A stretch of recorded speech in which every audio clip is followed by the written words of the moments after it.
Saudara-saudara, hari ini kembali kami akan melaporkan update tentang kinerja kesehatan pada tanggal 1 Juli 2020 yang kita himpun datanya dari kemarin pukul 12.00 sampai dengan hari ini. Dan beberapa yang akan kita lakukan kajian dalam seminggu terakhir terkait dengan data yang sudah kita analisa bersama tim untuk kita sampaikan kepada saudara-saudara sekalian. Hari ini kita telah melaksanakan pemeriksaan spesimen sebanyak 21.738 spesimen. Sehingga akumulasinya saat ini menjadi 825.636 spesimen. Dari pemeriksaan ini kita dapatkan kasus konfirmasi positif sebanyak 1.385 orang, sehingga totalnya menjadi 57.770 orang. Kalau kemudian kita perhatikan kembali sebaran dari kasus positif yang kita dapatkan adalah sebagai berikut. DKI Jakarta hari ini melaporkan kasus baru sebanyak 217 orang dan sembuh 168 orang. Jawa Timur melaporkan 185 kasus baru dan 187 sembuh. Kemudian Jawa Tengah melaporkan 173 kasus baru dengan 100 sembuh. Maluku Utara hari ini melaporkan penambahan kasus sebanyak 147 orang dengan 7 sembuh. Sulawesi Selatan 130 kasus dengan 52 sembuh. Ada 16 provinsi yang hari ini melaporkan kasus baru di bawah 10 dan 16 provinsi di bawah 10 dan 5 provinsi tanpa ada kasus baru. Sementara kasus sembuh cukup signifikan untuk Bali misalnya, dari 34 kasus baru yang dilaporkan hari ini 62 orang sembuh.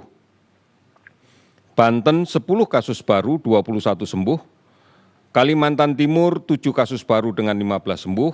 Maluku 7 kasus baru dengan 18 sembuh. Papua Barat 3 kasus baru dengan 12 sembuh. Kemudian juga kita lihat Jambi, tanpa ada kasus baru, 8 sembuh. Sulawesi Tengah, tanpa kasus baru, 4 sembuh. Kalimantan Utara, tanpa kasus baru, 2 sembuh. Gorontalo, tanpa kasus baru, 3 sembuh. Saudara-saudara, dari kajian kita terhadap data yang kita himpun dalam 1 minggu terakhir, kita lihat bahwa untuk angka kesembuhan di angka nasional sebanyak 43,2%. Memang lebih rendah dibanding dengan angka global sebanyak 54,23%. Namun kalau kemudian kita teliti lebih lanjut pada tiap provinsi, maka sebenarnya ada 18 provinsi yang memiliki persentase kesembuhan di atas angka rata-rata dunia, di atas 54,23%. Bahkan 13 provinsi memiliki persentase kesembuhan di atas 70%. Di antaranya Sumatera Barat angka kesembuhannya adalah 81,1%. Riau angka kesembuhannya 73,5%. Bengkulu 71,2%. Lampung 79,3%. Bangka Belitung 86,8% sembuh, Kepri 81,6% sembuh, Yogyakarta 85,3% sembuh, Kalimantan Barat 81,9%, Kalimantan Timur 73,7%, Kalimantan Utara 75,5%, Sulawesi Tengah 82,3%, Gorontalo 80,2%, dan Sulawesi Barat 72,8%. 13 provinsi ini memiliki angka kesembuhan di atas 70%. Kesembuhan ini bisa dicapai karena memang secara dini kita bisa menemukan kasus COVID-19 terkonfirmasi dengan gejala ringan sedang yang segera kita tangani di rumah sakit. Kapasitas rumah sakit kita kalau kita lihat data yang sama, maka tingkat hunian rumah sakit, angka nasional kita 55,59% dari kapasitasnya yang terpakai. Kalau kita perhatikan ada 21 provinsi bahkan yang tingkat huniannya di bawah 55,59%. Hanya ada 13 provinsi yang tingkat huniannya di atas 55,59%. Dan 5 provinsi saja yang tingkat huniannya di atas 75%, yaitu di Sulawesi Selatan, Kalimantan Tengah, Kalimantan Selatan, Papua, dan NTB. Sehingga hari ini kalau kita himpun kembali, maka kasus sembuh meningkat 789, sehingga totalnya menjadi 25.595 orang. Meninggal 58 orang, sehingga totalnya menjadi 2.934 orang. Kalau kita lihat data meninggal, secara nasional data ini adalah 5,09% dari total kasus konfirmasi positif. Kalau kita lihat data global, data dunia adalah 5,28%. Artinya kita masih berada di rata-rata dunia.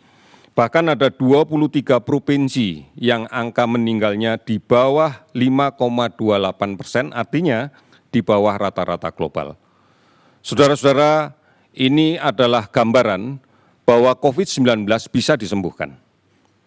Angka sembuh ini akan terus bertambah dengan seiring waktu, karena memang beban layanan rumah sakit rata-rata masih berada pada kisaran 55,59%. Sehingga kita masih bisa melakukan pelayanan dengan sebaik-baiknya.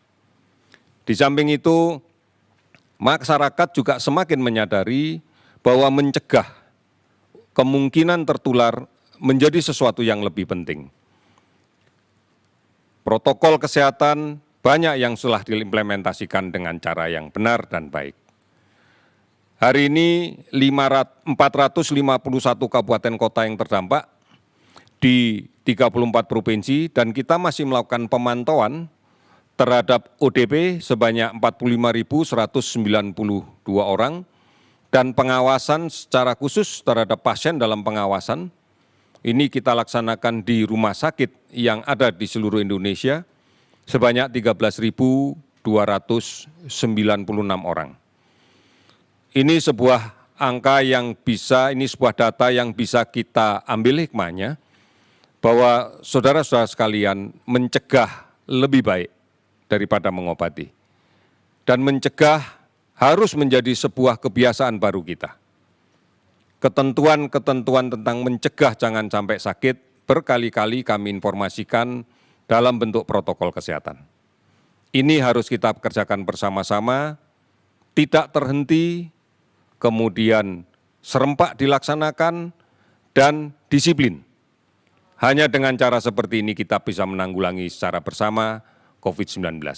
Kita pasti bisa melakukan ini. Terima kasih, selamat sore.